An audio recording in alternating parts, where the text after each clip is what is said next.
नमस्कार प्रिय दर्शकों, आप सभी का बहुत बहुत स्वागत है आपके अपने यूट्यूब चैनल एस्ट्रो आचार्य सचिन नंदन पर।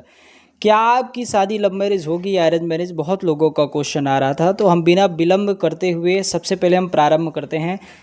आप अपनी जन्म कुंडली किसी भी ऐप से निकाल सकते हैं, लग्न कुंडली, उसके अनुसार फिर आप देखिए कि आपकी लव मैरिज होगी या अरेंज मैरिज होगी। सबसे पहले किन भावों को देखा जाता है। विवाह का निर्णय केवल एक ग्रह से नहीं तय होता, मुख्य रूप से इन भावों का अध्ययन किया जाता है। सबसे पहले पंचम भाव, ये आपका पंचम भाव जहाँ 5 लिखा है, ठीक है।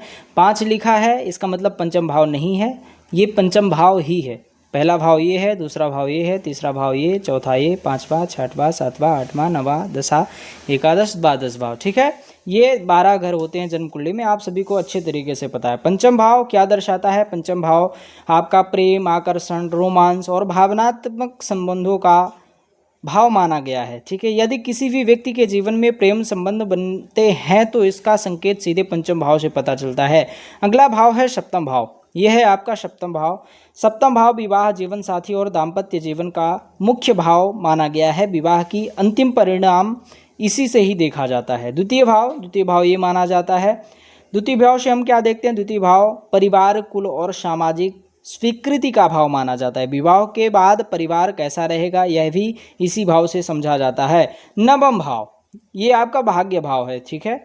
यह धर्म, संस्कार और पारिवारिक परंपराओं का भाव माना जाता है। यदि यह अत्यंत मजबूत हो तो व्यक्ति परिवार की इच्छा को अधिक महत्व देता है, ठीक है। नवमांश कुंडली मतलब D9 कुंडली में पराशर और जैमिनी परंपरा में वैवाहिक जीवन का अंतिम निर्णय केवल जन्म कुंडली से नहीं बल्कि नवमांश से भी पुष्टि की जाती है। लव मैरिज के मुख्य योग कैसे कैसे होते हैं, अब हम ये जानते हैं। सबसे पहला भाव पंचम भाव और सप्तम भाव, ये आपका पंचम भाव है, ये आपका सप्तम भाव है, ठीक है। यदि पंचम भाव और सप्तम भाव आपस में संबंध बना ले, मतलब पंचम भाव के स्वामी सप्तम भाव में आ जाए, सप्तम भाव के स्वामी पंचम भाव में चले जाएं, तो इस स्थिति में प्रेम संबंध विवाह तक पहुंच जाता है। सरल भाषा में कहें तो प्रेम का भाव प्लस विवाह का भाव मतलब लव मैरिज का संकेत माना जाता है। यह ज्योतिष में सबसे प्रसिद्ध योगों में से एक माना गया है लव मैरिज के लिए, ठीक है।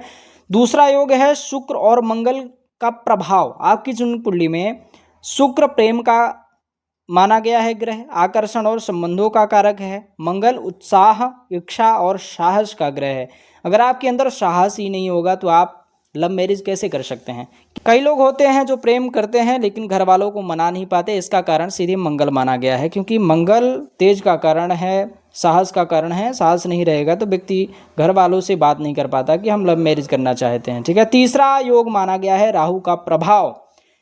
राहु परंपराओं को तोड़ने वाला ग्रह माना गया है। यदि राहु का संबंध पंचम भाव, सप्तम भाव या शुक्र से हो जाए, राहु का संबंध पंचम भाव या सप्तम भाव से या फिर शुक्र से होता है तो अंतरजातीय विवाह होता ही होता है, अलग संस्कृति में विवाह होता है, परिवार के विरोध में भी व्यक्ति विवाह कर लेता है। चौथा योग आपकी जन्म कुंडली में आप लोग समझ रहे हो तो कमेंट में अवश्य बताइएगा। चंद्रमा और मंगल का प्रेम योग।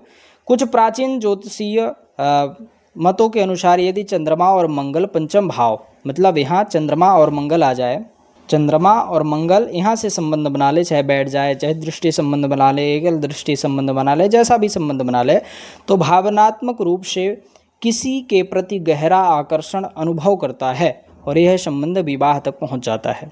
कई लोग लव मैरिज करना चाहते हैं लेकिन उनको पता ही नहीं उनकी लव मैरिज होगी या कि अरेंज मैरिज होगी, तो आप सही तरीके से अरेंज मैरिज के भी योग देख लीजिए। द्वितीय भाव ये माना गया है, ठीक है, और सप्तम भाव, ये द्वितीय भाव और सप्तम भाव का मजबूत होना। यदि परिवार का भाव द्वितीय भाव, ठीक है, और विवाह का भाव सप्तम भाव मजबूत हो तो विवाह परिवार की सहमति और परंपरा तरीके से होने वाला है।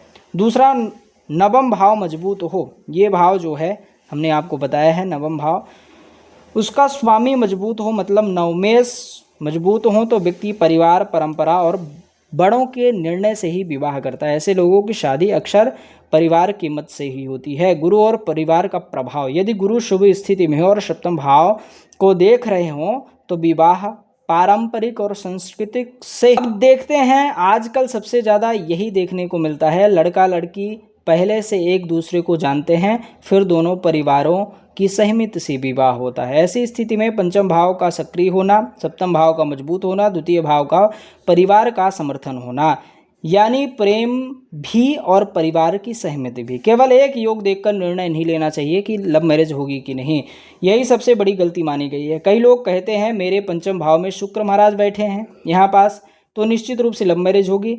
तो ऐसा नहीं, वास्तविक भविष्यवाणी के लिए देखना पड़ता है लग्न कुंडली, नवमांश कुंडली, सप्तम भाव, सप्तमेश, शुक्र और गुरु, महादशा, अंतरदशा और गोचर, क्योंकि योग होना और योग का सक्रिय होना बहुत बहुत अलग माना गया है। विवाह कब होगा, कैसे निर्णय होगा, विवाह से संबंधित ग्रहों की महादशा अंतरदशा चल रही हो तो विशेषकर सप्तमेश, शुक्र या गुरु की, तो विवाह की योग सक्रिय हो जाते हैं। कई विद्वान ज्योतिषीय गोचर में बृहस्पति के प्रभाव को भी महत्वपूर्ण बनाते हैं।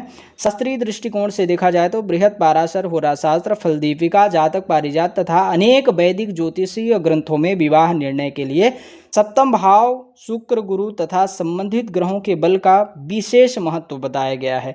इसी कारण अनुभवी ज्योतिषीय केवल एक ग्रह देखकर नहीं बल्कि संपूर्ण कुंडली का समन्वय अध्ययन करते हैं। तो अब जब भी आप अपनी जन्म कुंडली देखें, केवल यह मत देखिए कि शादी कब होगी, यह भी देखिए कि क्या प्रेम विवाह होगा, क्या पारिवारिक संबंध अच्छे रहेंगे नहीं रहेंगे, परिवार के लोग मान जाएंगे नहीं मानेंगे, क्या लव मैरिज होगी, अरेंज मैरिज होगी, क्या विवाह में देरी के संकेत बन रहे हैं या नहीं। याद रखिए, कुंडली भविष्य की संभावना दिखाती है, लेकिन जीवन का अंतिम निर्णय आपके कर्म, विवेक और परिस्थितियां तय करती हैं। आप चाहते हैं कि मैं आपकी जन्म कुंडली के आधार पर बताऊं कि आपकी लव मैरिज होगी, अरेंज मैरिज होगी, कैसी मैरिज होगी, तो आप इस नंबर पर संपर्क करके अपनी जन्म कुंडली या कि फिर हस्तरेखा विश्लेषण करवा सकते हैं। मैं आपसे मिलूंगा ऐसे ही रोचक और आकर्षित वीडियो में। सभी के लिए जय श्री राम, जय श्री राधे, नमस्कार।